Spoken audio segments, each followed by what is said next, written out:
રાજસ્થાન પથમાડાની અંદર તમે પાછળ આ બધી ગાયો દેખાય છે બરોબર છે। બધી ગાયો છે કે નહીં બધી સુરદાસ છે, મતલબમાં કહેવાય છે કે આખે જોઈ નથી એકતી।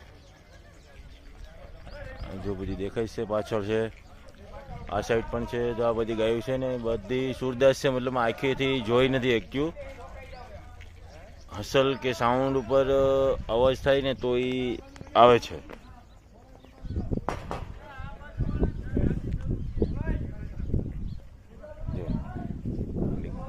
જોઈ નથી એકતી ગાયું।